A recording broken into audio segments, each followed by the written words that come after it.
ॐ सदाशिवसमारम्भां शङ्कराचार्यमध्यमाम् अस्मदाचार्यपर्यन्तां वन्दे गुरुपरम्परां। वसुदेवसुतं देवं कंसचाणूरमर्दनं देवकी परमानन्दं कृष्णं वन्दे जगद्गुरुम्। नेहाभिक्रमनाशोऽस्ति प्रत्यवायो न विद्यते स्वल्पमप्यस्य धर्मस्य त्रायते महतो भयात्। व्यवसायात्मिका बुद्धिः एकेह कुरु नन्दन बहुशाखा ह्यनन्ताश्च बुद्धयो व्यवसायिनाम्। यामिमां पुष्पितां वाचं प्रवदन्त्यविपश्चितः वेदवादरता पार्थ नान्यदस्तीति वादिनः। कामात्मानस्वर्गपरा जन्मकर्मफलप्रदां क्रियाविशेषबहुलां भोगैश्वर्यगतिं प्रतिं। भोगैश्वर्यप्रसक्तानां तया परुतचेतसां व्यवसायात्मिका बुद्धिः समाधौ न विधीयते। तर मागच्या क्लासमध्ये आपण बघितलं होतं की श्रीकृष्ण अर्जुनाला आता ह्या कर्मयोगासाठी म्हणून तयार करतायत की आतापर्यंत जरा त्यांनी आत्मतत्व सांगितलं, सगळं केलं आणि आता त्यांना लक्षात आलं आहे की अर्जुनाची अजून तशी तयार झालेली नाही आहे. म्हणजे कुठल्याही गोष्टीला ही प्रिपरेशन फार आवश्यक आहे. म्हणजे तुम्हाला त्या एव्हरेस्ट शिखरावर जाऊ देत, तुम्हाला इंजिनियर होऊ देत की डॉक्टर होऊ देत, ती तयारी फार आवश्यकता आहे.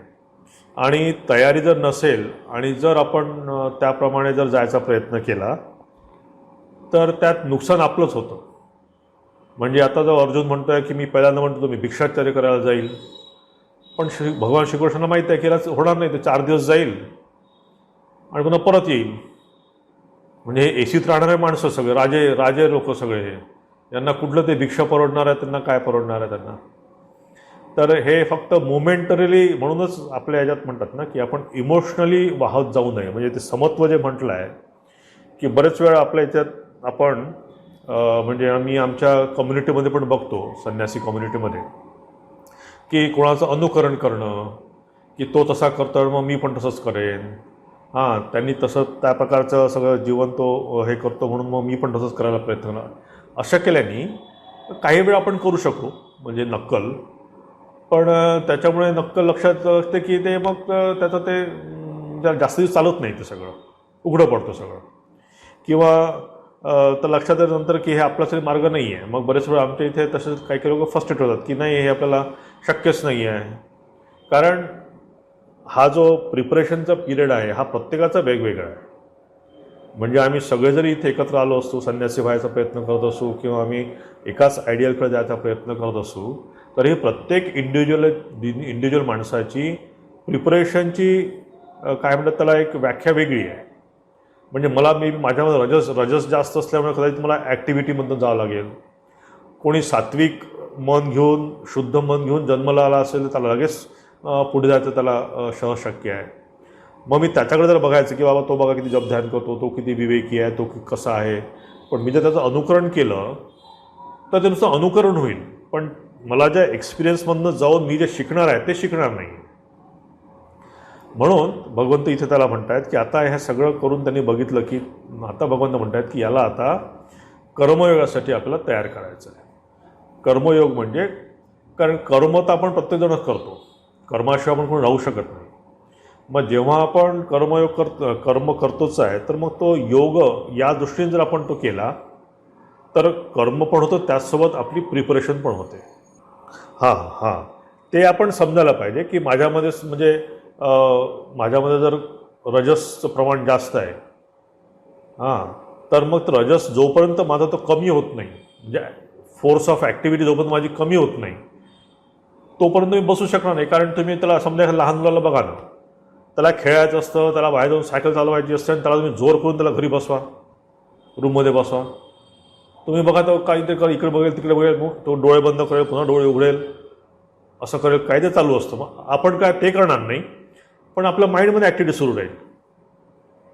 म्हणजे शारीरिक आपल्या ॲक्टिव्हिटी बंद जरी झाल्या तरी मनाने आपल्या ॲक्टिव्हिटी काहीतरी सुरू राहील. तर हा जो प्रवास आहे हा पूर्ण प्रवास तुमचा म्हणजे नॅचरल याच्यामध्ये तो व्हायला पाहिजे, म्हणजे सहजतेनं तो व्हायला पाहिजे.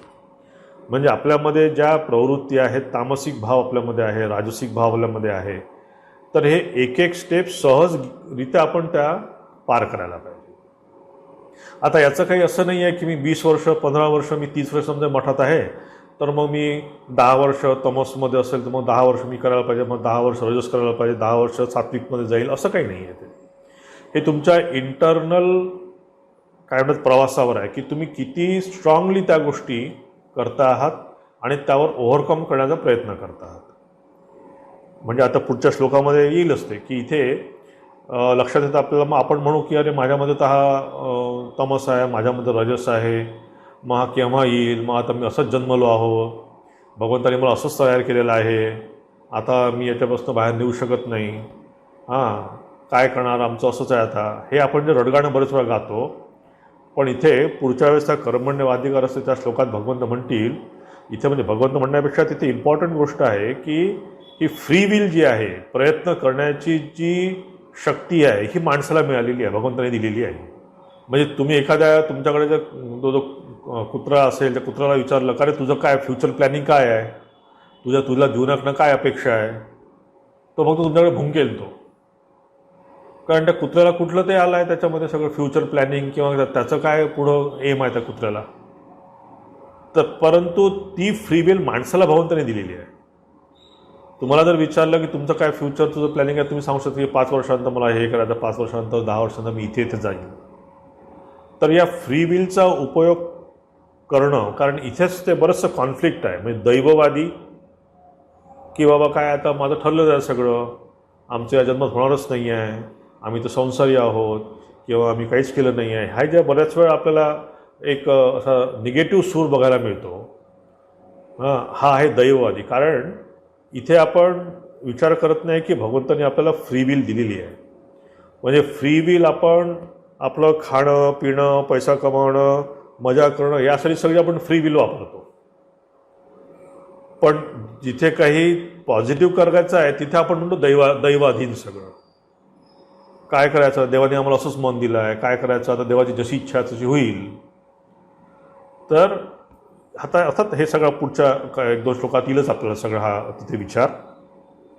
तर इथे आता भगवंतांनी त्यांना याच्याविषयी सांगितलं आहे की तुला व्यवसायात्मिका बुद्धी, म्हणजे ही जी निश्चयात्मिका बुद्धी जी आहे, व्यवसायिका बुद्धी म्हणजे निश्चयात्मिका बुद्धी, की मी एखाद्या निर्णयाप्रत आलो, तो निर्णय घेतल्यानंतर मी तो परस्यू करतो आहे.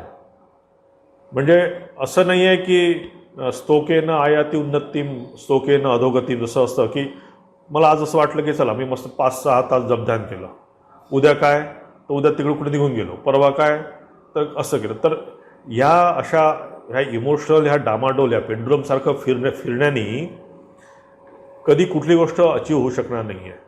मला जर पाणी पाहिजे असेल जमिनीतलं तर एकाच ठिकाणी कंटिन्युअस मला ते खणत जायला पाहिजे, तेव्हाच मला पाणी लागेल. आसत्कार सेवित दीर्घकाल नैरंतर्य आसत्कार सेविता, की मला दीर्घकाल नैरंतर्य ठेवून आज नाही उद्या नाही असं नाही, कंटिन्यू दीर्घकाल निरंतर आणि सत्कारा सेवित, की मी पूर्ण श्रद्धा भक्ती मनापासून करायचं आहे म्हणून करायचं नाही. हा जो त्या सगळ्या आपल्या ह्या स्पिरिच्युअल लाईफ लीड करण्यामध्ये जो भाव असायला पाहिजे. बरेच वेळा आपण देवाला घाबरून, पापाला घाबरून, पाप लागेल, असं लागेल तसं लागेल याचा घाबरून आपण बरेच वेळा काही काही गोष्टी करत असतो. पण ते म्हणतात की सत्कारा असेवित नाही, हे मला त्यातनं आनंद मिळतो आहे की मी त्या श्रद्धा भक्तीने मी भगवंताची सेवा करतो आहे किंवा कर्मयोग करतो आहे. आणि नैरंतर्य आज केलं उद्या केलं असं नाही. तुम्ही इथे खणाल मग पुन्हा 10 फुटावर खणाल, पुन्हा 50 फुटावर खणाल तर पाणी कधीच लागणार नाही तुम्हाला. तर इथे भगवंत इथे ते म्हणतात की ही निश्चयात्मिका बुद्धी जी आहे, ही म्हणजे निश्चयात्मिका व्यवसायात्मिका बुद्धी केव्हा येईल तुम्हाला मध्ये, की भगवंतांना भोगैश्वर्य प्रसक्तांना या लोकांना येऊ शकत नाही. आपण मागे त्याकडे बघितलं होतं की 5 वर्षाच्या 5 गोष्टी भगवंताने सांगितल्या की या 5 गोष्टी ज्या माणसामध्ये आहे त्याला कधीच हा कर्मयोगाकडे जाऊ शकत नाही. ज्याचा भोग आणि ऐश्वर्याकडे ज्याची वृत्ती आहे अशा लोकांना आध्यात्मिक निश्चयात्मिका बुद्धी येऊ शकत नाही. कारण काय आहे की जसं ते गीतेत म्हणत आहे की आढ्योबी जनमानस्मी कोण्यस्ती सदृशो माया, की मला पैसे पाहिजे आहे, माझ्यासारखा कोणी नाही आहे. कारण नाव, यश, पैसा याच्या मागे जेव्हा तुम्ही अतिरिक्त धावता, मी म्हणतो ती आवश्यकता आहे हे समजून घ्यायला पाहिजे. आपण इथे भगवंत कंडेम करत नाही आहे, पण ज्या लिमिटमध्ये किंवा ज्यासाठी करायला पाहिजे ते करून तुम्ही त्यालाच फक्त जर एक आयडियल ठेवलं तर सदैव तुमचं मन बघा त्याच्याच मागे धावेल. मग आता या वर्षामध्ये 2 लाख रुपयाचा मी मुनाफा केला, मग पुढच्या वर्षी 4 लाख कसे होतील, मग त्याचा पुढच्या 6 लाख कसे होईल. म्हणजे या सदैव या विचारामध्ये त्याच्यामध्ये ती वैचारिक बुद्धी किंवा व्यवसायात्मक बुद्धी ती त्याच्यामध्ये तयार होत नाही. कोणामध्ये की जे भोग आणि ऐश्वर्याला आसक्त आहेत, जे सदैव नाम, यश, पैसा यामागे धावत आहेत, या सगळ्या गोष्टींची आवश्यकता आहे, पण ते आपलं आयडियल असू नये असं एवढंच फक्त भगवंताचं म्हणणं आहे.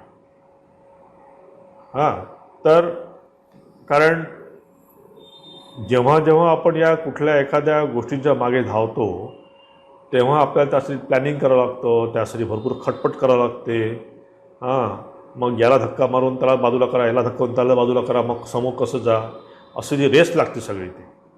म्हणून श्रीरामकृष्ण कथामृतमध्ये एका ठिकाणी म्हणतात की कर्मयोग हा म्हणजे कर्म करायला पाहिजे, पण बेशी कर्म करले भगवान के भुले जेते आहे. ठाकूर म्हणतात की जर जास्त काम जर आपण आपल्या मागे लावून घेतलं तर देवाचा विसर पडतो. कारण 2 गोष्टी आहे, योग आणि क्षेम, हे लक्षात घ्यायला पाहिजे की योग क्षेम. योग म्हणजे अप्राप्तस्य प्राप्ती, म्हणजे जी गोष्ट माझ्याजवळ नाही आहे त्या प्राप्तीसाठी प्रयत्न करणं. माझ्याजवळ पैसे नाही आहे, मग त्याच्या पैशाच्या मागे मी धावलो. माझ्यामध्ये घर नाही, मग मी ते घर तयार केलं. माझ्यासारखी गाडी नाही आहे, मग मी गाडी घ्यायचा प्रयत्न केला. योग अप्राप्तस्य प्राप्त, आणि क्षेम मग त्याचा मेंटेनन्स आला. गाडी घेतली तर मेंटेनन्स आला. प्राप्तस्य रक्षणम म्हणजे क्षेम, म्हणजे घर घेतलं मग घराचा मेंटेनन्स, गाडी घेतली गाडीचा मेंटेनन्स, बायको केली बायकोचा मेंटेनन्स, मुलं झाले मुलांचा मेंटेनन्स. की योग नुसता अप्राप्तस्य प्राप्त म्हणजे मला घेऊन चालत नाही. म्हणजे एखाद्या सांसारिक माणसाने गृहस्थानी समजा लग्न केलं तर नुसतं लग्न करून चालत नाही. He has to maintain the family, he has to maintain the society. तर हा योगक्षेम आहे. इथे आपण बरेच वेळा याच्यामध्येच आपलं किती शक्ती जाते बघा. तर हा योगक्षेमापासनं आपण तिथे हे करायला पाहिजे. कारण हा योगक्षेमासाठी मग सगळी सिक्युरिटी येते. मग मला हे पाहिजे, मग माझं हे, मग त्याला इतके पैसे मला दर वर्षाला मिळायला पाहिजे, माझा इतका आता सध्याचा मला महिन्याचा खर्च इतका आहे, मग इतका वर्ष इतका होईल, मग असं होईल तसं होईल. ह्या सगळ्या गोष्टींची एक पूर्ण लाईन लागते. आता इथे योगक्षेम काय, मग त्याचा आपण कसा टाळणार आहे? तो टाळू शकत नाही. म्हणजे का आपण संसार करायचा नाही का, मग कोणी कोणी गृहस्थाश्रमात प्रवेश करायचा नाही का, असा याचा अर्थ नाही आहे. योगक्षेम जो आहे हा योगक्षेम कम्प्लिटली भगवंतावर अवलंबून राहणं, की तो मला सिक्युरिटी देईल. म्हणजे ही सिक्युरिटी आपण बरेच वेळा ह्या अस्थिर गोष्टींमध्ये शोधत असतो. भगवंताला इथे म्हणायचं आहे की तुम्ही सगळं करा जीवनामध्ये, तुम्हाला सगळं सांगितलं, सगळं रस घ्या जीवनामध्ये, अर्थ घ्या, एन्जॉयमेंट करा, काम घ्या, सगळं घ्या. पण या गोष्टींवर अवलंबून तुम्ही जर राहिलात तर मात्र तुम्ही एक दिवशी फसाल. पण भगवंतांना जर धरून राहिला तर तिथे काही म्हणजे सगळ्या ह्या गोष्टींच्या शेवटी अल्टिमेट भगवंत आहेच, हे लक्षात घ्यायला पाहिजे. की आता आपण या कोरोनाच्या बघितलं की किती लोकांचं, आमच्या इथे एक मोठा त्याच्या जवळपास 7-8 साखर कारखाने आहेत त्याच्याजवळ, इथे या एरियामध्ये. नाही सॉरी, ते म्हणजे तांदूळ करायचे 5-6 कारखाने आहेत. आणि भरपूर गडगंज माणूस, श्रीमंत माणूस, आणि झालं एका दिवशी गेला. मग काय त्याचं झालं मला सांगा, की 5-5, 6-6 फॅक्टरी सगळं घेऊन सगळं केलं. त्याला जेवायची शुद्ध नाही, केव्हा जेवतो आहे. त्याला कोविड झाला होता, त्याला ते त्या कोविड झाल्यानंतर पण त्याने काळजी घेतली नाही स्वतःची. पण सदैव मग ते याच्यात काम करा, ते काम करा, मग हे राहिलं, मग ही मीटिंग, ती मीटिंग, त्या कोविड याच्यामध्ये तो करायला लागला. एवढा पैसा आहे, बट तो कशाच्या मागे धावतोय बघा. म्हणजे पैसा त्याच्यासाठी आहे की तो पैशासाठी आहे. हां, की ठीक आहे, पैसे कमवा, 8 का 10 फॅक्टऱ्या घ्या तुम्ही, पण हे सगळं मी कशासाठी करतो आहे ह्याचा जेव्हा विसर पडतो. इथे ते म्हणतात की भोगैश्वर्य प्रसक्ताना, की नुसतं ते आयडियल आपलं होऊन बसू नये, भोग आणि ऐश्वर. आणि ते जर झालं तर मग आपल्याला या योग मार्गाकडे येणं फार कठीण आहे, असं भगवंताचं म्हणणं आहे.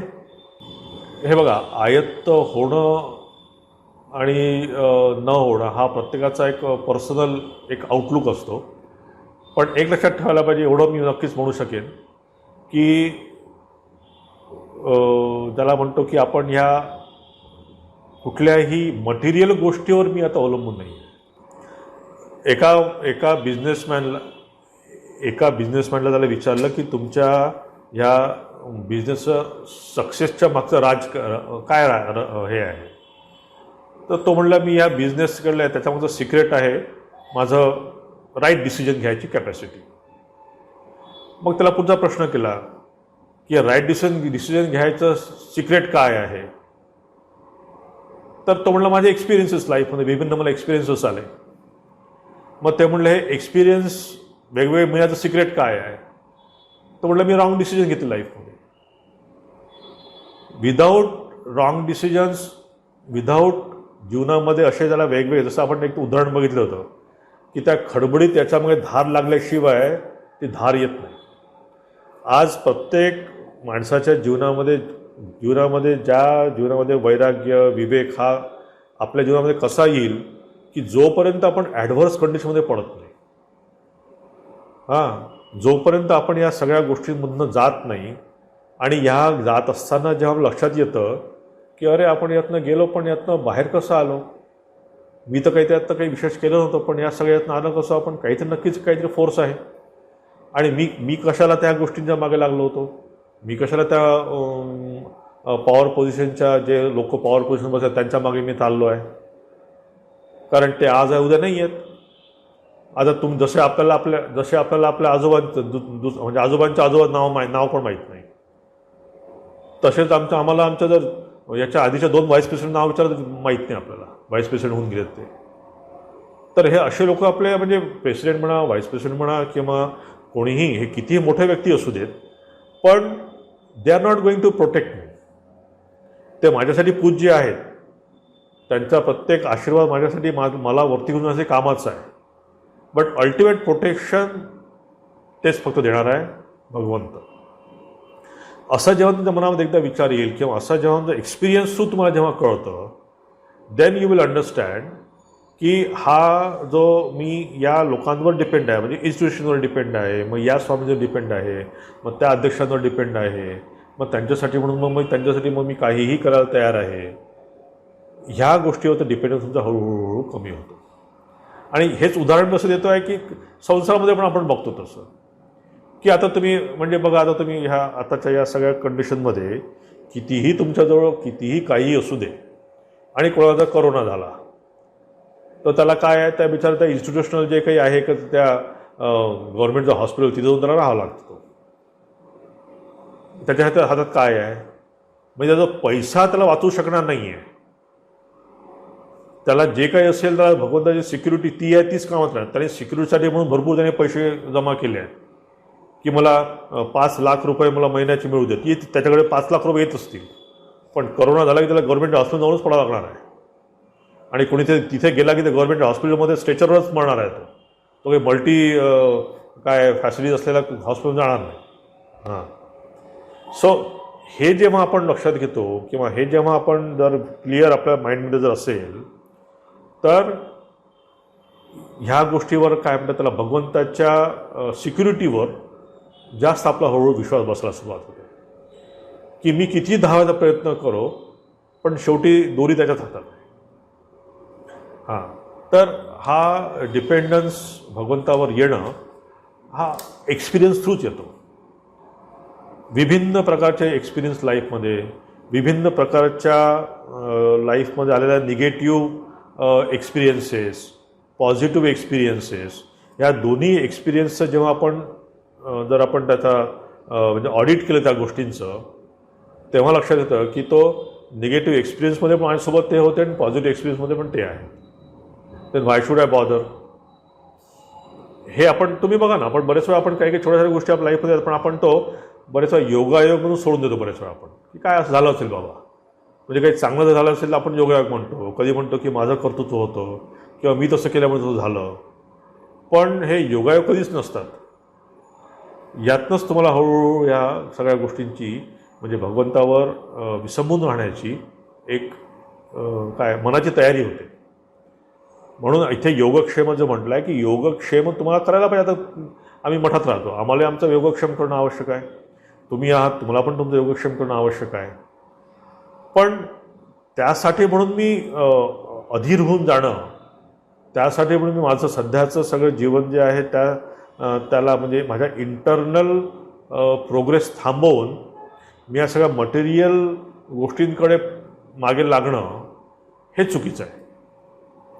म्हणून इथं म्हणतात की ते आता या 45व्या श्लोकामध्ये ते म्हणतात की त्रैगुण्य विषया वेदा निस्त्रैगुण्यो भवार्जुन निर्द्वंद्वो नित्यसत्वस्थो निर्योग क्षेम आत्मवान.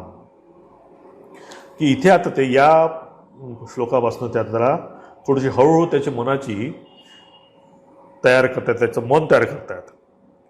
ज्ञान योगाकडे जाण्यासाठी त्याचं मन आता ते तयार करतात. ते म्हणतात निस्त्रैगुण्यो भावार्जुन. निस्त्रैगुण्यो म्हणजे आता इथे गुण म्हणजे सत्व रज तम हा तर आहेच, पण इथे निस्त्रैगुण्य त्यांचं म्हणायचं आहे की डोंट कॅरीड अवे बाय अर्थ अँड काम. याच फक्त कारण अर्थ आणि कामाच्या मागे कोण जातो की ज्याच्यामध्ये रजस आहे, ज्याच्यामध्ये तमस आणि रजसचं मिक्सचर आहे, असाच माणूस जास्त भोगाकडे त्याची प्रवृत्ती असते. जो माणूस सात्विक लेवलला गेला आहे त्या सात्विक माणसाकडे त्याचं जास्त अर्थ आणि याच्याकडे जास्त मन नसतं. ठीक आहे, अर्थ कमावे, त्याचं जेवढं पाहिजे तेवढं तो करेल, पण जास्त मन त्याचं इंटरनल प्रोग्रेसकडे त्याचं जास्त मन असतं. म्हणून इथे बघत म्हणतात की निस्त्रैगुण्यो भवार्जुन, की या कारण हे अर्थ आणि काम हे प्रलोभनीय आहे, आपल्याला सुखावं आहे. कारण आपल्याला सुख देतं माहीत आहे. आता मी इथे बसतोय पंख्याच्या खाली, जर मी एसी लावतो मला सुख देणार मला माहिती आहे. आता मी असं माझ्या बॉटलमधलं पाणीपेक्षा पिण्यापेक्षा मी फ्रीजचं पाणी पिलो मला छान वाटेल. तर ह्या सुखाच्या गोष्टी आपल्याला सुख देतात, परंतु त्याच्यामध्ये अडकून बसणं हे इथे चुकीचं आहे. म्हणून तेवढं की निस्त्रैगुण्य भावार्जुन, की we should not be carried away. कारण बरेच वेळा कसं होतं ना ते की हळूहळू गोष्टी आपल्या येतात की मग नाही मला तेवढं आवश्यक आहे, मग ते झालं की मग मला असं वाटतं की नाही मला ते पण आवश्यक आहे, मग ते पण आवश्यक आहे. जसं त्या उंटाचं जसं ठाकूरांच्या गोष्ट आहे ना की त्या उंट आधी तो त्या खिडकीतनं मान आत टाकतो, म्हणतो मला बाहेर खूप वावटळ हे म्हणजे गरम आहे, मला थोडंसं माझं डोकं जर माझं या घरात राहिलं तर मी शांत राहील.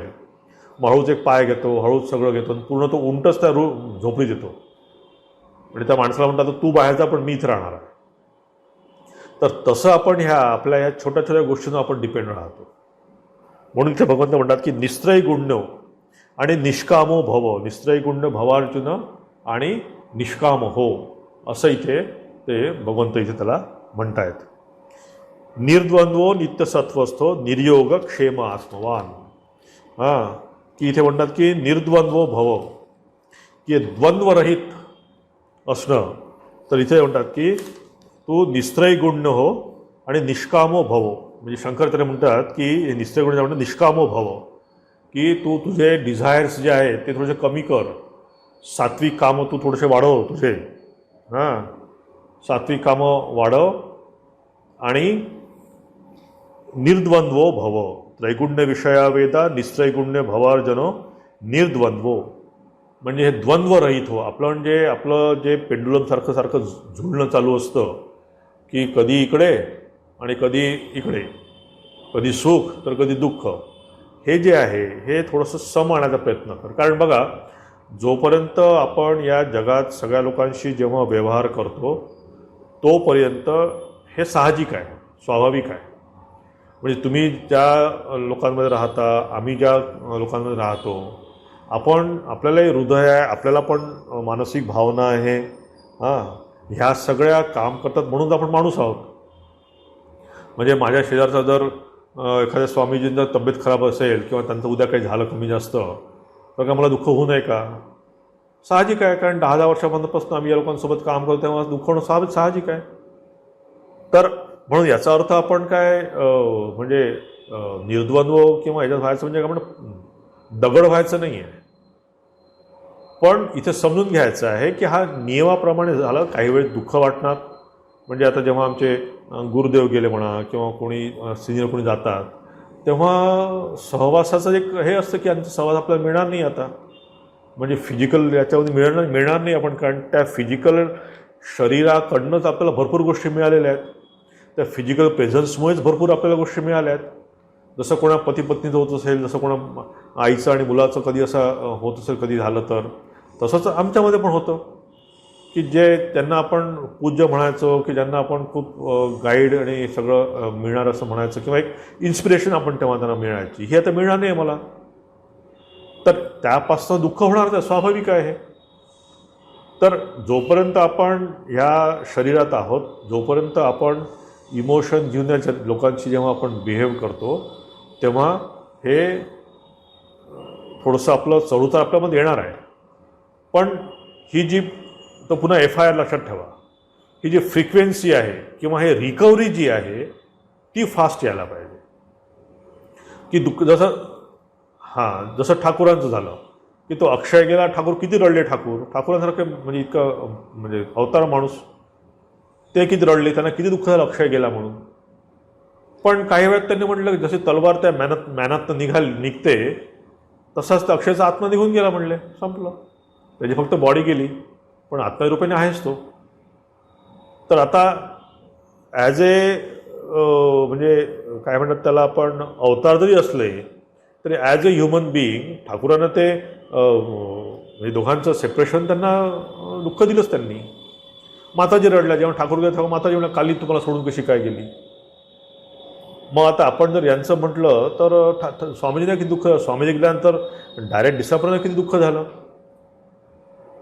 ठाकूर गेल्यानंतर सगळे डायरेक्ट म्हणजे हे निघून गेले बाहेर तपस्या कारण इतकं ते दुःख होतं ठाकूरांचं, ते पचवू शकले नाही की ते निघून गेले बाहेर. तर हे दुःख सुख हे सगळं होणारच आहे.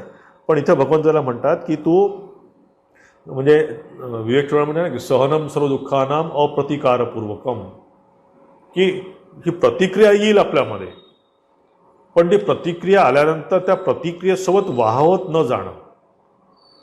माझ्यामध्ये प्रतिक्रिया आली, मी तिथे थोडासा थांबलो, मी थोडंसं इकडे त्याचं म्हणजे हे केलं, बघितलं, आणि मग पुन्हा पुढे जायचा प्रयत्न करतो. तो जो एक आपला न्यूट्रल गिअर असतो, की मी गाडी घेऊन चाललो आहे, मला उजवीकडे वळायचं की डावीकडे वळायचं, काय करतो आपण, थांबतो थोडं 2 मिनटं, बघतो इकडे तिकडे जायचं, कुठे जायचं आहे, आणि देन वी गो. सो हे जे आपलं म्हणजे त्याला स्वतःला सम ठेवण्यासाठी म्हणून हे कोण करू शकतं, की जो थोडासा ज्याचं इंटरनल डेव्हलपमेंट झालेलं आहे आणि ज्यात थोडासा विवेक जागृत आहे, जो या रस्त्यावर सिन्सिअरली जायचा प्रयत्न करतो आहे, अशा माणसामध्ये असा विवेक येऊ शकतो. म्हणजे जस्ट पॉज. ते आपलं पुस्तक आहे ना, काय नाव त्याचं ना, पॉज अँड प्ले. प्ले. तो दिस इज व्हॉट पॉज, की जस्ट पॉज घ्यायचा, स्वतःच्यामध्ये बघायचं, स्वतः थोडंसं आत बघायचा प्रयत्न करायचा, आणि देन यू रिअलाइज की हो बरोबर आहे. म्हणजे त्या भारतांबेंची कविता आहे ना की जन पळभर म्हणतील हाय हाय मी जाता राहिलं काय. अक्षरशः तशी आहे दुनिया बघा, अक्षरशः तसं आहे. किती किती लोक आले, काय होत आहे, सगळं चालतं व्यवस्थित नॉर्मल. म्हणजे तेवढ्यापुरतं आपल्याला वाटतं, पण नंतर ते होतं सगळं. पण आध्यात्मिक लेवलवर जो आपला प्रवास आपल्याला करायचा आहे, त्या लोकांनी नक्कीच हा पॉज घ्यायला पाहिजे. आणि ही जी फिलॉसॉफी सांगितली आहे ही नुसती फिलॉसॉफी पुस्तकात नाही आहे. ही आपल्याला प्रत्यक्ष जेव्हा आपण म्हणजे तशा सिच्युएशनमध्ये पडतो तेव्हा ती उपयोगात आणायची आहे. ही जर त्यावेळेस उपयोगात नाही आणली तर मग त्या पूर्ण या फिलॉसॉफीचा उपयोग नाही आहे.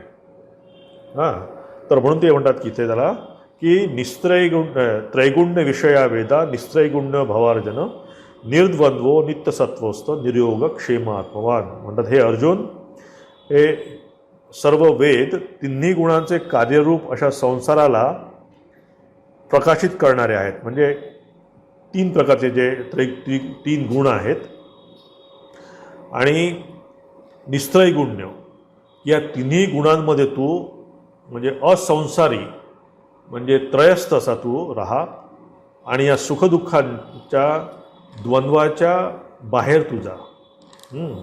आणि नित्यवस्तूमध्ये तू निर्योग क्षेम आत्मवान की या म्हणजे समत्व ठेवून आत्मपरायण असा तू हो की ते येणार आहे आणि जाणार आहे.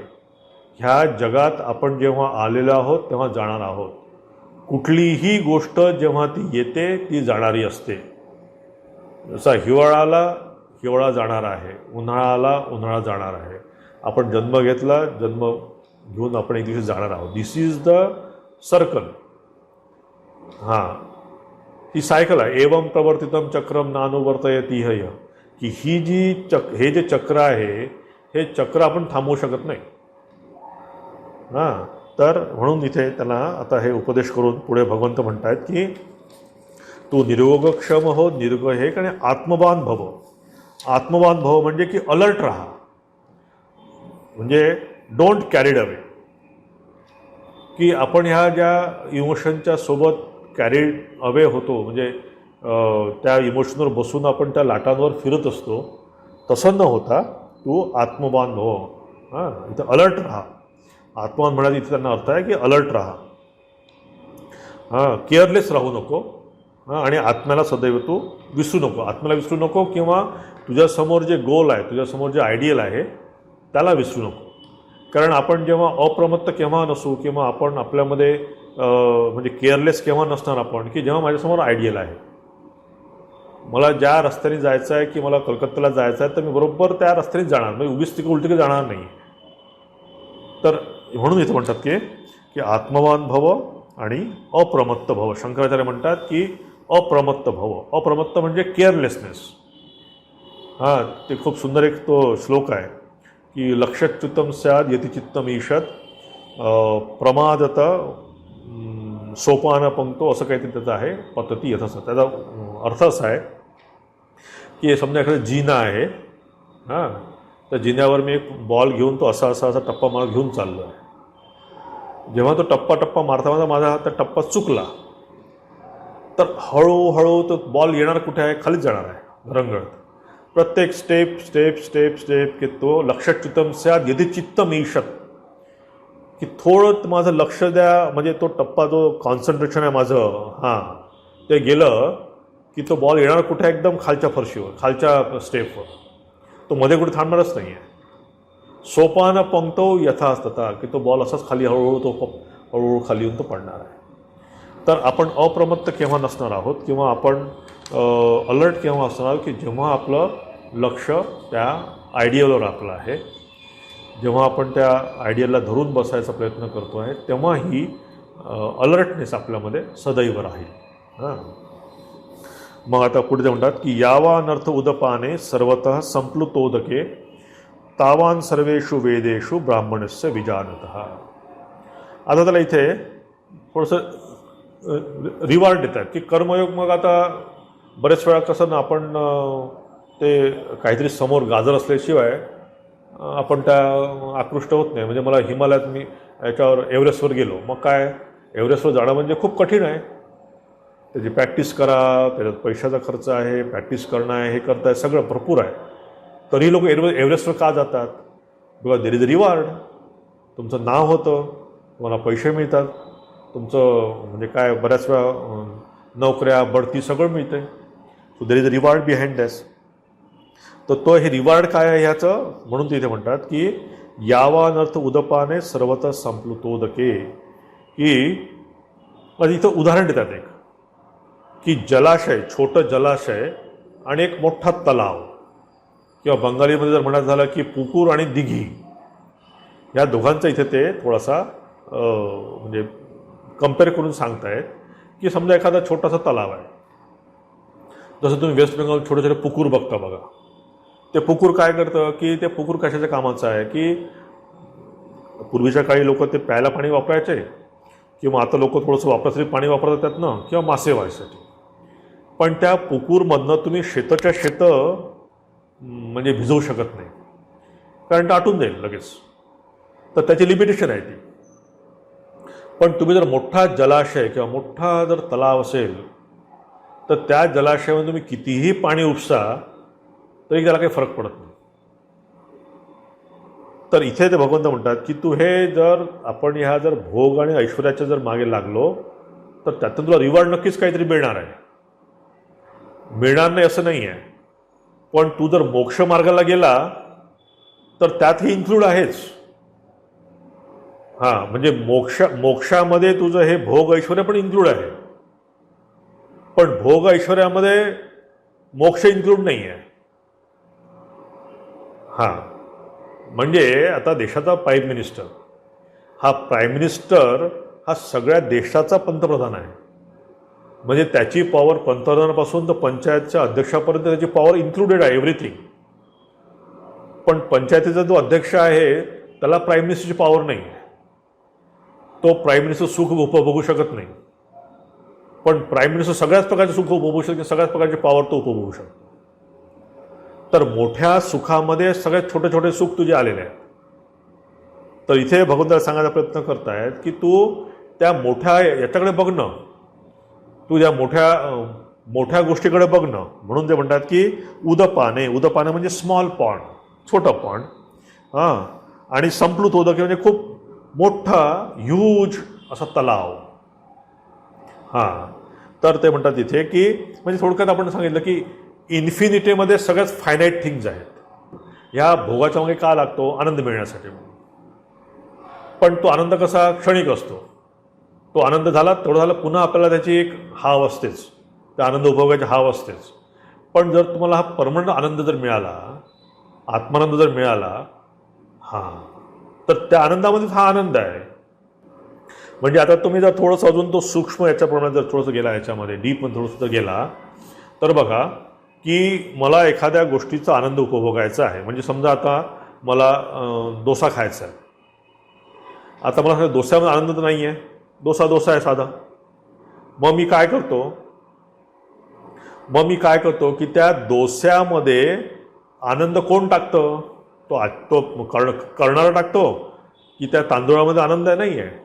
आनंद मी टाकतो. मी आनंद टाकल्यानंतर त्याच्यामध्ये आनंद आला. माझे जवळचा एखादा मित्र असेल, त्याच्यामध्ये मला आनंद, त्याच्याशी मला गप्पा म्हणून आनंद मिळतो. तो आनंद त्या मित्रामध्ये नाही, आनंद मी त्याच्यामध्ये टाकतोय. आणि एखाद्या शत्रूमध्ये मी शत्रुत्व टाकतोय. तर हा आनंद हा आत आहे, हे सगळ्यात महत्त्वाचं लक्षात ठेवायचं प्रिन्सिपल. की आनंद हा बाहेर कुठेच नाही आहे, आपण शोधतो बाहेर मूर्खासारखे.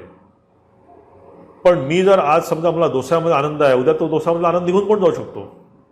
बरेच वेळा आपण म्हणतो की लहानपणी मला दूध खूप आवडायचं, आता मला दुधाकडे बघायची इच्छा होत नाही. दूध तेच आहे, पण आता त्यातला मी आनंद माझा निघाला. त्यात उद्या दुसरं मला जर समजा कोणी इडली आणून दिली, तर मी इडलीमध्ये आनंद मी टाकतो. तर हा आनंदाचं इथे त्यांना बघायचं तेच म्हणायचं डीपमध्ये जाऊन, की हा आनंदाचा स्रोत तुझ्यामध्ये आहे. तू या भोग ऐश्वर याच्यामध्ये आनंदाचा तू स्रोत बघू नको. तिथे बघितला की तुला आज 1 लाख रुपये तुझ्याजवळ आहेत, उद्या 2 लाखांनी तू गरीब असशील. कारण दुसऱ्या माणसावर 2 लाख जास्त आहे, तू 2 लाखांनी गरीब झालास, म्हणजे पुन्हा तुझा आनंद गेलाच. सो आनंद हा तुझ्यामध्ये आहे, म्हणजे आपल्या प्रत्येकामध्ये हे आनंद आहे. हा जर कन्सेप्ट आपल्यामध्ये क्लिअर असेल, हां, बघा माणूस कसा आनंद हे करतो. बघा की आता समजा म्हणजे तुम्हाला मला सगळ्यांना आता एका सिस्टीममध्ये राहायची सोय झाली आहे की एक रूम आहे, अटॅच टॉयलेट बाथरूम आहे, जेवायला व्यवस्थित वेळेवर मिळते वगैरे वगैरे सगळं. आता यात मी आनंद शोधला आहे. मग मी 1 वर्ष मी बाहेर हिमालयात होतो की जिथे काहीच अशा गोष्टी नव्हत्या, पण तिथे पण मला आनंद मिळाला, प्रचंड आनंद मिळाला. आता आनंद ह्या सुखभोगाच्या गोष्टीवर आनंद आहे की माझ्या मनामध्ये आनंद आहे?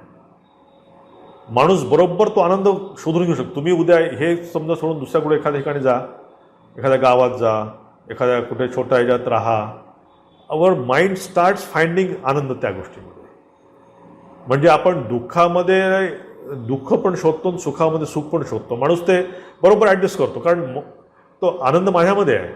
हां, युज टू होतो. तुम्ही जेव्हा लहान असाल तेव्हा छोट्या घरात राहिले असाल, त्यात तुम्हाला आनंद मिळत होताच लहानपणी, पण मग मोठाला मग थोडं त्याच्यापेक्षा मोठं घर असेल त्यात पण तुम्हाला आनंद मिळतो आहे. आता समजा त्याच्यापेक्षा मोठं घर, त्यात पण तुम्हाला आनंद मिळतोच आहे. So the important thing is, आनंद हा बाहेर नाही आहे कुठे, आनंद हा आपल्यामध्ये आहे आणि ते खरं इथं भगवंतांना सांगायचं आहे. तर हे फुलफिलमेंट जे आहे, म्हणजे समाधान जे आहे, ते लक्षात घ्यायला पाहिजे की आपण आपल्या आतमध्ये आहे याचं लक्षात घ्यायला पाहिजे. तर हे उदाहरण तिथे म्हणतात की मनुष्याला, म्हणजे सर्वतः मनुष्याला सर्व बाजूंनी संप्लुतोदके, म्हणजे भरलेला जलाशय समजा मिळाला आपल्याला, तर लहानशा जलाशयाशी, म्हणजे उदपाने लहानशा जलाशयाशी थोडं प्रयोजन राहत नाही. म्हणजे मला जर एखाद्या मोठी गोष्ट मिळाली, मी छोटी गोष्ट सोडून देऊ शकतो.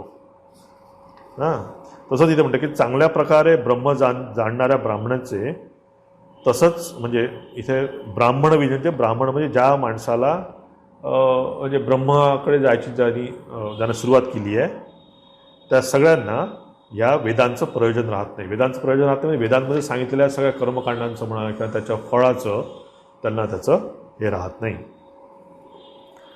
तर हे इथे एक महत्त्वाचं त्यांनी सांगितलं आहे. आणि आता पुढचा एक इम्पॉर्टंट श्लोक आपण घेऊ. कर्मण्येवाधिकार असते मा फलेषु कदाचन मा कर्मफल हेतुरुभू मा ते संगोस्त कर्मणी. आता हा श्लोक हा आपण बरेच वेळा ऐकलेला आहे, बऱ्याच वेळा याच्यावर व्याख्या वेगवेगळ्या लोकांनी केलेली आहे, हा एक भाग आहेच. पण हा श्लोक इतका तो घासून घासून बोथट झालेला आहे, इतक्या लोकांनी ते या श्लोकाची हे केली आहे की त्यातलं ते स्पिरिट निघून गेलं आहे. म्हणजे स्वामींचं जे पुन्हा स्वामींचं जे वाक्य आहे की each soul is potentially divine, ते पण असंच इतकं घासलं गेलं आहे की त्याच्या चोथा करून टाकलं. हां, तर इथे राजकारण्यांपासनं चोर डाकूपर्यंत सगळे कर्मण्यवाधिकार असते, तुम्हाला ते लोक सांगतील.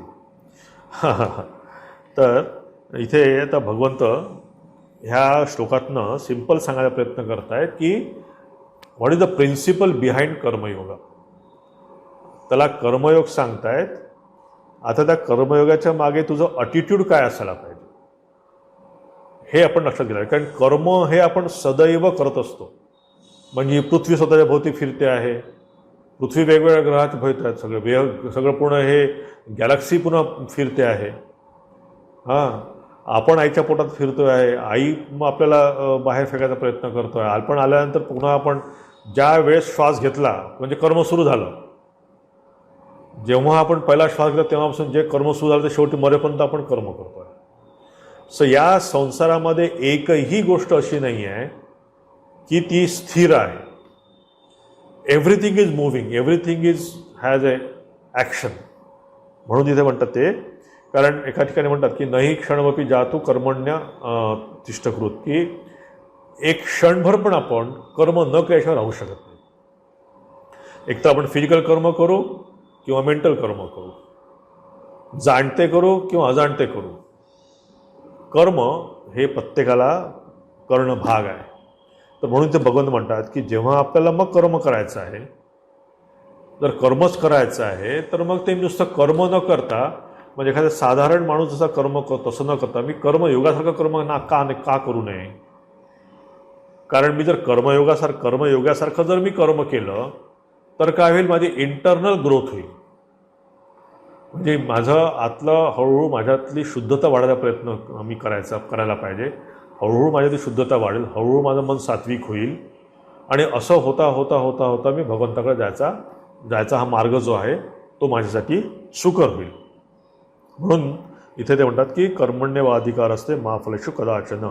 आता इथे प्रश्न येतो, मग मी तुम्हाला जे म्हटलं की इथे एक द्वंद्व येतं की फ्री विल ही आपल्याला आहे की नाही. आपण बरेच वेळा इथे मग बोलताना मी जसं उल्लेख केला होता की हे दैववादी आपलं आपण त्याला फेट ज्याला म्हणतो की काय माझ्या कर्मात जसं तसं होईल, माझ्या कपाळात जसं आहे तसं होईल, असं जर आपण म्हटलं तर इथं भगवंत या श्लोकातनं सांगायचा प्रयत्न करतात मुख्य की you have a free will. भगवंतांनी तुला फ्री विल दिलेली आहे and with that free will you use that free will. आणि जेव्हा तू ही फ्री विल यूज करशील तेव्हा तू कर्मयोगाच्या मार्गावर जाशील. जे माणसं इन्स्टिंक्टिव्हली कर्म करतायत म्हणजे जनावरांमध्ये आपण म्हणू शकतो किंवा एकदम घोर तमसमधलं असणारे लोक म्हणतात की जसे इन्स्टिंक्टिव्ह ज्याला जसं म्हणाल तसं ते करतात, तर तिथे काही फ्री विलचा प्रश्न येत नाही. फ्री विल असून पण काही फायद्याची नाही आहे ती. पण इथे भगवंताने खूप इम्पॉर्टंट इथे म्हणतात की ते की प्रत्येकाला फ्री विल भगवंताने दिलेली आहे. या फ्री विलचा आपण इथे पूर्ण करून प्रयत्न उपयोग करायला पाहिजे. आणि ते म्हणतात इथे की तुझ्या ह्या कर्म करायला तुला अधिकार दिलेला आहे पण कर्मफलावर तुला अधिकार नाही आहे. कर्म कर तू पण कर्मफलावर अधिकार नाही आहे. फॉर एक्झाम्पल म्हणजे मी उद्या शेती करायचा प्रयत्न केला, मग ते शेती नांगरणं आलं, मग शेती नांगरता मग त्यात मी पीक टाकलं, मग त्याला खत दिलं, मग पाणी दिलं, सगळं केलं. तर आता हे सगळं झाल्यानंतर मी हे कर्म करणं आलं, हे कर्म केलं मी, हे माझ्या हातात आहे. पण आता ते चांगलं पीक येईल की एखादं सायक्लोन येईल ते बिघडून टाकेल आपल्याला माहीत नाही. कित्येक वेळा आपण झालेलं आहे की असे पिकं ह्या पावसाने आणि अतिवृष्टीमुळे किंवा त्या गारपिटीमुळे कित्येक लोकांचे ते वाया गेलेले आहेत. हां, तर अशी ही जी नॅचरल कॅलॅमिटी येते ती आपल्या हातात नाही आहे, पण मग ती येणार आहे की ती आपल्याला माहीत नाही आहे.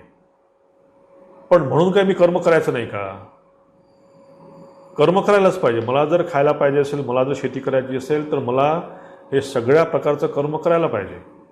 आणि या कर्म केल्यानेच मला काहीतरी त्याचं उत्पन्न मिळणार आहे.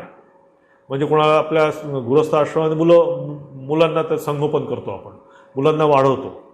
मुलांना वाढवणं म्हणजे काय, त्यांना खत पाणी घालणं आहे, त्यांना चांगल्या गोष्टी देणं आहे, हे सगळं आहे. पण अल्टिमेटली तो पुढे जाऊन काय होणार आहे हे माहीत नाही आपल्याला. तर इथे भगवंत म्हणतात की तुझा अधिकार काय आहे की कर्म करण्यावर. पण मग इथे प्रश्न कसा येतो की जर माझ्या फक्त कर्म करणं अधिकार आणि फळावर जर माझा अधिकार नसेल, म्हणजे काय की देवाने सगळं आधीच ठरवून टाकलेलं आहे, प्री प्लॅन्ड आहे. आपण म्हणतो बरेच वेळा असं की काय हे सगळं आपण म्हणजे भगवंत काय लीला करतोय, सगळं डेस्टिन्ड आहे. हे सगळं प्री प्लॅन्ड आहे आणि काय असंच होणार होतं, मग मी कशाला करू. तर तसं नाही आहे ते. इथे भगवंत सांगायचा प्रयत्न करत आहेत की हे कुठलं जे तू कर्म करतो आहे ते वाया जात नाही. याच्या आधी आपण म्हटलेलं आहे की नेहाभिक्रमनाशोस्ती प्रत्यवायोन विद्यते, की तू कुठलंही जे कर्म करशील तर वाया जात नाही किंवा त्याचा उलटा रिझल्ट पण येत नाही. म्हणून तुला जी फ्री विल दिली आहे त्या फ्री विलचा उपयोग करून तू प्रयत्न जरूर करायला पाहिजे. म्हणजे मला आध्यात्मिक लाईफ जगायचं असेल तर काय, जेव्हा ठाकूर बुद्धी देईल तेव्हा होईल, जेव्हा ठाकूर वैराग्य देईल तेव्हा वैराग्य देतील, जेव्हा ठाकूर असं देईल तेव्हा होईल, तेव्हा तसं चालणार नाही आहे ते. मी जसं कर्म करेल, मी जसा कर्म करायचा प्रयत्न करेल, जेवढा मी प्रयत्न करतो तेवढा तो वाया जात नाही, तो कामात येतो आहे मला. म्हणजे तुम्ही आज जर जमीन नांगरून ठेवली तर केव्हा तरी तर बीजाचं त्याचा झाड येणारच आहे. पण तुम्ही जमीनच नांगरली नाही, तिथे दगडच असतील तर बीज उगवायचा प्रश्नच येत नाही. म्हणून मग जर इथे काय आहे तर भगवंताची इच्छा असेल तर होईल, तसं जेव्हा आपण म्हणतो तेव्हा लक्षात ठेवायला पाहिजे की भगवंताची इच्छा असेल त्याप्रमाणे होईल हे नक्की आहे. परंतु ते घडण्यासाठी म्हणून मला प्रयत्न करणं हे माझ्या हातात आहे. हे इथे म्हणतात की कर्म कर पण you should be ready for any fall. तुला ते फेवरेबल पण मिळेल, फळ एखाद्या वेळेस नाही पण मिळणार. बरेच वेळा गोष्टी फसतात आपल्या, बरेच वेळा आपले फासे फसतात. बरेच वेळा आपण प्लॅनिंग करतो की कदाचित असं सगळ्यांनी असंच होईल आणि ते उलटं होतं. तर सगळ्याच गोष्टी आपल्या मनाने होतात असं नाही आहे. परंतु या कर्मयोगामध्ये एक फार चांगलं आहे की साधारण जो कर्म करतो त्या माणसामध्ये लाभ आणि नुकसानमुळे याच्यामुळे काय होतं की त्यात तो डिस्टर्ब होतो, त्याचं माइंड डिस्टर्ब होतं, त्याच्यामध्ये फ्रस्ट्रेशन येतं आणि या फ्रस्ट्रेशनमुळे तो अजून काही करून बसतो. परंतु जो या कर्मयोगाच्या मार्गावर जातो त्याच्यामध्ये फ्रस्ट्रेशन दिसणार नाही तुम्हाला.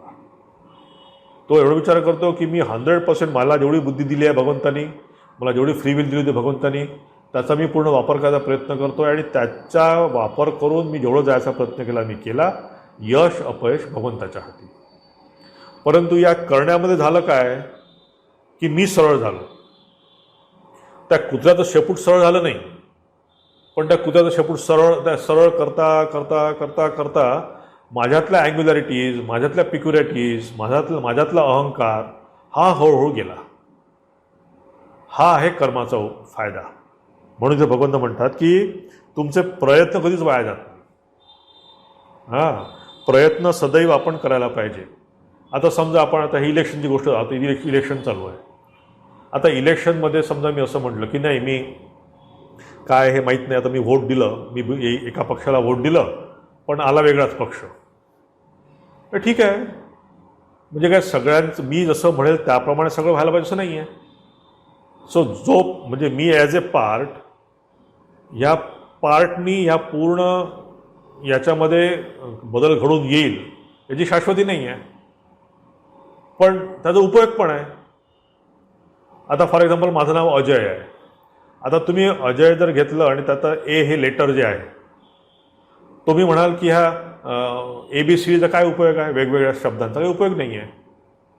पण जेव्हा ते कंबाईन होतं तेव्हा त्याचा उपयोग आहे. तुम्ही ABCD ए काढून टाका, तुम्हाला अजय लिहिताच येणार नाही आहे. पण ते एकटं ए जो आहे तो मे बी तुम्हाला वाटेल काही कामाचा नाही हा ए, पण when you combine it, it has a meaning.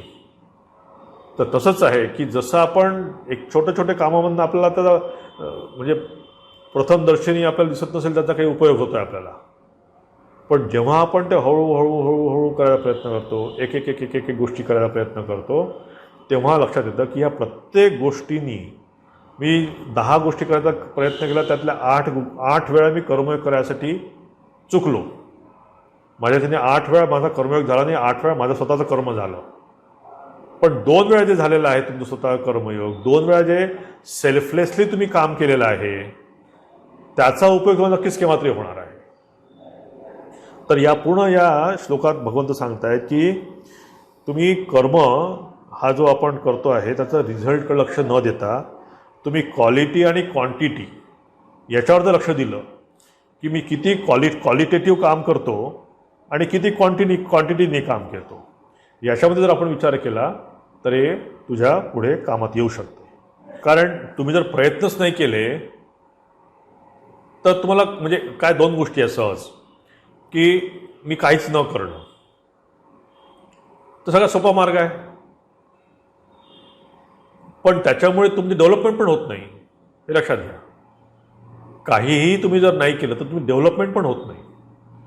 म्हणजे आता मी जर हे सगळं मी मठ मिशन सोडून समजा मी गेलो हिमालयात आणि हिमालयात जाऊन बसलो देवाचं नाव घेत, पण म्हणून माझ्यातले काम क्रोध लोभ हे जाणार आहेत का? तसे बसून नाही जाणार.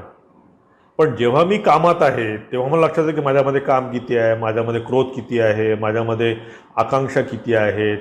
हे मी जेव्हा या सगळ्या कर्मामध्ये आहे तेव्हाच मला लक्षात येतं ते. परंतु बाहेर असताना म्हणून आपण बघा बाहेरचे आपण बरेच म्हणजे लोक जनरली म्हणतात की बाहेरचे साधू खूप क्रोधी असतात आणि ते असं असतात, मग ते शाप देतात, मग हे करतात, सावधान राहायला पाहिजे. कारण काय आहे की म्हणजे मी असं हे करत नाही, पण एक जस्ट जनरल हे मी स्टेटमेंट करतो आहे की ह्या सगळ्या गोष्टी तुम्ही जेव्हा या मार्गातून जातात तेव्हाच तुम्हाला लक्षात येतं की माझ्यामध्ये काय काय आहे, काय काय मला काय काय काढायचं आहे. हा जो इम्पॉर्टंट भाग आहे की या कर्मातनं जर मी गेलो नाही तर मला कळणारच तर माझ्यामध्ये काय आहे. मी स्वतः तर तसं जर मी नाही केलं कर्म तर आपण प्रत्येकजण परमहंस आहोत. हां, परंतु या कर्माच्या याच्याच तिथे भगवान म्हणतात की कर्मणे वाधिकार असते, की तू कर्म कर. त्या कर्मानी कर्म न करून बसू नको. मा संगोस्त कर्मणी, की तुझ्यामध्ये अकर्म करायची तुझ्यामध्ये बुद्धी होऊ नये. कारण तो तेच करतोय की मला काहीच नको आहे, मी चाललो भिक्षा मागायसाठी. अर्जुन तेच म्हणतोय. तर म्हणतात हे कधी तुझ्यामध्ये येऊ देऊ नको, याने तुझं नुकसान होईल. तुझं आता सांगून ठेवतो तुला मी. म्हणून म्हणतात की मा संगो तू अकर्मणी, की तुझ्यामध्ये हा भाव येऊ नये की मी कर्म करू नये. फक्त म्हणतात तिथे सांगतात की तुझा ॲटिट्यूड काय असायला पाहिजे कर्म करायसाठी. कर्म कर, परंतु त्याचा जो काही पॉझिटिव्ह निगेटिव्ह रिझल्ट येईल just accept and go forward. Don't brood, don't think about that की असं का झालं, मग तसं का केलं असतं, मग मी असं केलं तसं झालं असतं, मग मी तसं केलं तसं झालं असतं, याचा विचारही करू नको. कारण तू ज्या वेळेस जे काम केलं तो त्यावेळेसचा विचार करून तू ते कर्म केलं आणि ते कर्म तुला वाटतं की ते निगेटिव्ह रिझल्ट देतं आहे, तर त्यांनी त्या कर्माने तुला शिकवलं आहे, तुला एक्सपिरियन्स दिला आहे आणि हा एक्सपिरियन्स तुला आता पुढे तुला कामात येणार आहे. हां, तर या पूर्ण श्लोकाचा आपण याचे एवढंच आपण म्हणू शकतो की भगवंत इथे त्या 3 गोष्टी सांगतायत. की एक म्हणतायत की तू कर्म कर, साधारण माणसाचं कर्म करू नको, कर्मयोग करायचा प्रयत्न कर. दुसरी गोष्ट सांगतायत की तू कर्म कर पण त्याची फलाची अपेक्षा ठेवू नको.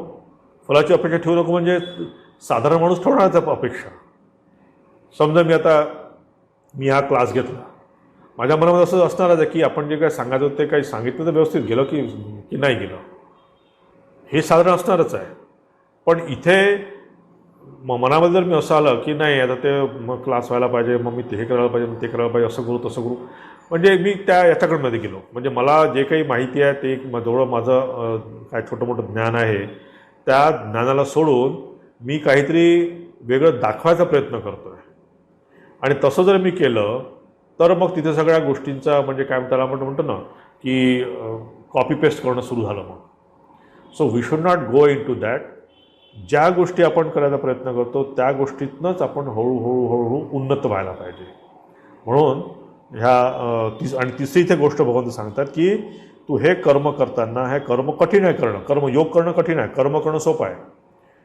तर हे कर्मयोग करत असताना तू अकर्म करण्याची म्हणजे त्याचा आग्रह तू करू नको की नाही हे कठीण आहे का मग सोडून देतो, मला हे कठीण वाटतं मग मी करतच नाही. मग त्यांची उन्नती पण होणार नाही आहे, त्यांची इंटरनल प्रोग्रेस पण होणार नाही आहे. तर तुला जर इंटरनल प्रोग्रेस व्हायचा असेल, तुला जर तुझी उन्नती करायची असेल तर तुला यातनं जायलाच पाहिजे. म्हणजे ते इंग्लिशमध्ये म्हणतात ना की तुम्हाला जर स्वर्गात जायचं असेल तर स्वर्गात जायचा मार्ग इट गोज टू हेल. ते म्हणतात की स्वर्गाचा मार्ग हा नरकातून जात असतो. हां, you have to face all this thing because unless you face तुमच्यामध्ये काही उन्नती होऊ शकत नाही. तर ह्या 3 इम्पॉर्टंट गोष्टी इथे त्यांनी सांगितलेल्या आहेत. तर आपण आता इथे थांबू, पुढच्या या नेक्स्ट क्लासमध्ये पुढचं बघू. ओम शांती शांती शांती. हरि ओम तत्सत. श्रीरामकृष्णार्पणमस्तु.